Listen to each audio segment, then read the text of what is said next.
이번에 들려드릴 이야기는 둥글납작 길쭉 네모입니다. 잘 들어보세요. 둥글납작 길쭉 네모. 글 전보영 선생님, 그림 강종민 선생님입니다. 옛날 아주 먼 옛날에 옹기종기 마을이 있었대요. 왜 옹기종기 마을이냐고요? 마을 사람들이 옹기종기 사이좋게 모여 살아서 그렇지요. 마을에 들어서면 아담한 초가집이 하나 있었어요. 이 집 주인은 옹기종기 마을에서 제일 부지런하고 착하기로 소문난 돌쇠였어요. 그런데 지금 돌쇠가 아주 곤란한 상황에 처했다지 뭐예요. 자, 무슨 일인지 잘 들어보세요.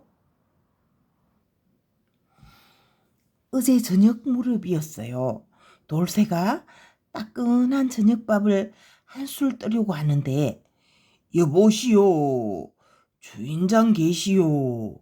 밖에서 주인을 부르는 소리가 나는 거예요. 돌쇠가 고개를 갸웃거리면서 내다보니까 낡은 바랑을 맨 한 스님이 뚝하니 서 있었어요. 날이 저물어서 그러니 하룻밤만 재워주시오. 날도 살살한데 어서 이리 들어오세요, 스님. 마음씨 착한 돌쇠는 얼른 스님을 방으로 모셨지요. 그러고는 궁불로 뜨끈뜨끈하게 떼고 맛있는 저녁밥도 대접했지요. 그럼 스님 편히 쉬십시오.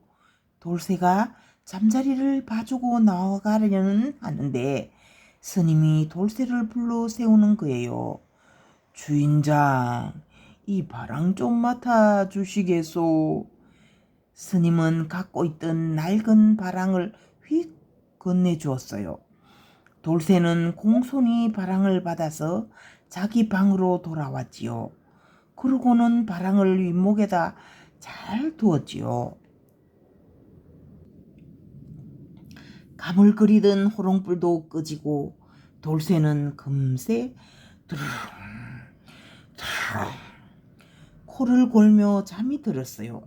아마 많이 피곤했었나 봐요. 하루 종일 열심히 일을 했거든요. 옹기종기 마을의 밤은 이렇게 점점 깊어갔어요. 꾸겨!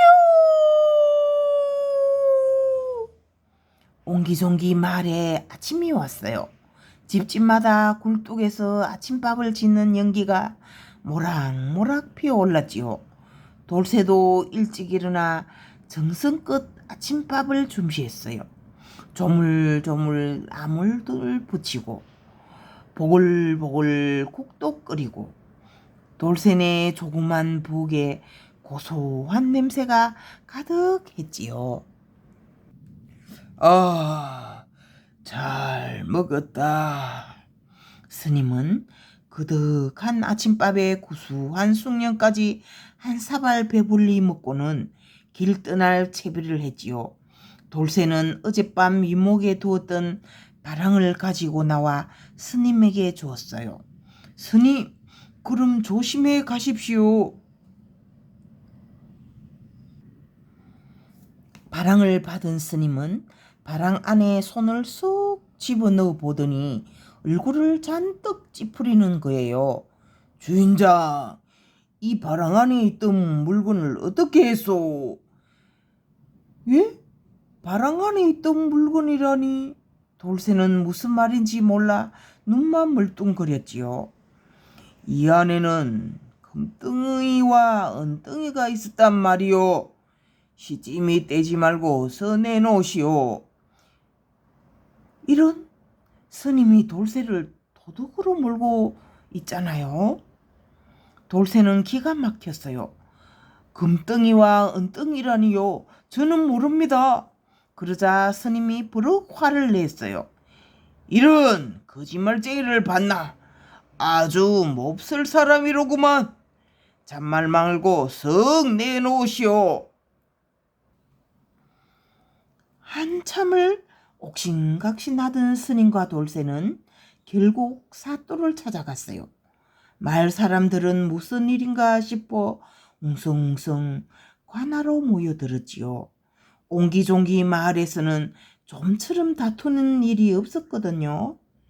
그런데 아침부터 그것도 착하기로 소문난 돌쇠 집에서 큰 소리가 들리니 오죽 놀랐겠어요. 마을 사람들은 아침밥도 먹는 둥 마는 둥 관하로 몰려갔지요. 물론 돌쇠네 옆집 사는 꼬마 용이도 졸졸 어른들을 따라갔지요. 스님과 돌쇠 이야기를 들은 사또가 귀찮다는 듯 물었어요. 스님은 금덩이와 은덩이가 어디서 났소? 그러자 스님은 막힘없이 술술 대답했어요. 마치 미리 준비라도 해둔 것처럼 말이에요. 이래전에 감나무 꼴에 사는 제보자가 시주한 것이옵니다. 그 순간 어른들 틈에 끼어있던 용이가 눈을 반짝거렸지요. 감나무 꼴의 욕심쟁이 제보자라고? 사또가 큰 소리로 명령했어요.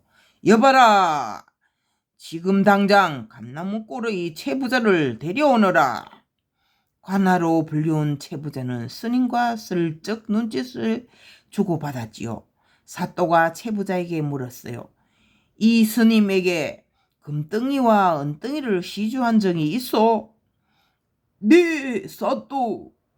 이래전에 제가 시주를 했었지요. 아이고, 이를 어쩐다. 정말 큰일 났네. 돌쇠는 너무 억울해서 눈물이 핑 돌았지요. 여봐라, 당장 돌쇠를 옥에 가두어라. 마을 사람들은 착한 돌쇠가 옥에 갇히게 되자 발을 동동 구르며 안타까워했어요. 하지만 별 수 있나요? 사또의 명령이니 거역할 수도 없고 포졸들이 우르르 달려들어 돌쇠를 막 끌고 가려는 순간이었지요.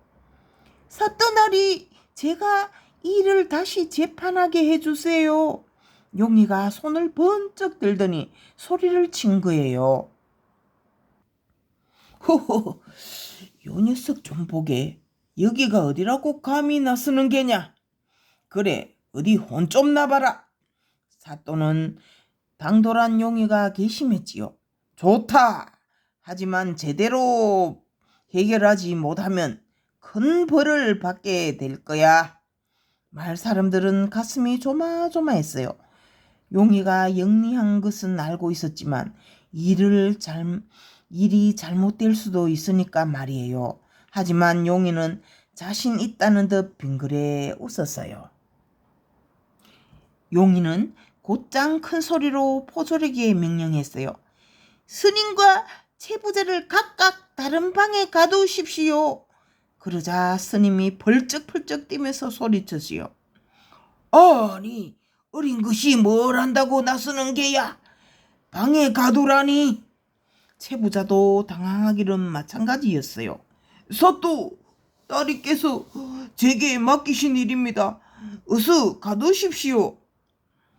용이가 한 번 더 명령하자 머뭇머뭇 포졸들이 스님과 채부자를 각각 이쪽 방과 저쪽 방으로 데려갔지요. 용이는 진흙덩이를 들고 먼저 스님이 있는 방으로 갔어요. 이 진흙으로 시주받은 금덩이와 은덩이가 어떻게 생겼는지 빚어보십시오. 스님은 도대체 무슨 꿍꿍인가 싶어 눈이 둥그레졌어요. 용이는 씩 한번 웃어 보이더니 이번엔 채부자가 있는 방으로 갔지요. 똑같은 진흙덩이를 들고서 말이에요. 이 진흙으로 스님에게 시주한 금덩이와 은덩이가 어떻게 생겼는지 빚어보십시오. 진흙덩이를 받아든 채부자는 잔뜩 얼굴을 찌푸렸지요. 스님과 채부자는 진흙덩이를 받고서 한참을 토들거렸어요. 하지만 사또가 용에게 재판을 맡겼으니 어쩔 수 없지요. 스님과 채부자는 요리조리 주물럭주물럭 금덩이와 은덩이를 빚기 시작했지요. 잠시 후 용이가 포솔들에게 말했어요. 이제 두 사람이 빚은 진흙덩이를 가져오세요. 두 사람이 어떻게 빚었는지 궁금하지. 어서 한번 보자고요. 관아 마당에 4개의 진흙덩이가 가지런히 놓였어요. 스님은 금덩이와 은덩이 둘 다 둥글납작하게 빚었네요. 그런데 채부자는 금덩이는 길쭉하고 은덩이는 네모나게 빚었는 걸 둥글납작 길쭉 네모라. 진흙덩이를 본 용의 얼굴에 살짝 미소가 번졌어요. 사또나리 이제 다 됐습니다. 사또가 마루에 있는 커다란 의자에 앉으며 시큰둥하게 말했어요. 범인이 누구인지 밝혀냈느냐? 그러자 용이는 마당에 놓여있는 4개의 진흙덩이를 가리키며 똑똑히 말했지요. 여길 보세요, 사또나리. 두 사람이 빚은 금덩이와 은덩이의 모습이 이렇게 각각 다릅니다. 바로 스님과 채부자가 거짓말을 한 것이지요. 사또는 속으로 깜짝 놀랐어요. 이 녀석 아주 영리한 아이로구나. 용의 재판에 감탄한 사또는 무안한 듯 헛기침을 하며 명령했어요. 저 못된 선인과 채부자에게 각각 곤장을 때리고 옥에 가두도록 해라. 그리고 이 아이에게는 비단 3필과 쌀 5가마를 상으로 내리도록 하라. 옹기종기 말에 흥겨운 잔치가 벌어졌어요. 마을 사람들은 옹기종기 모여 앉아 푸짐하게 차려진 음식을 먹으며 한바탕 크게 웃었지요. 돌쇠는 자신을 구해준 용이를 안고 덩실덩실 춤을 췄지요. 옹기종기 마을 꼬마 재판관 만세! 참, 스님과 채부자는 어떻게 됐냐고요? 아마 옥에서 엉엉 울고 있을걸요. 엄청나게 부어오른 엉덩이를 보면서 말이에요. 안녕, 또 만나요.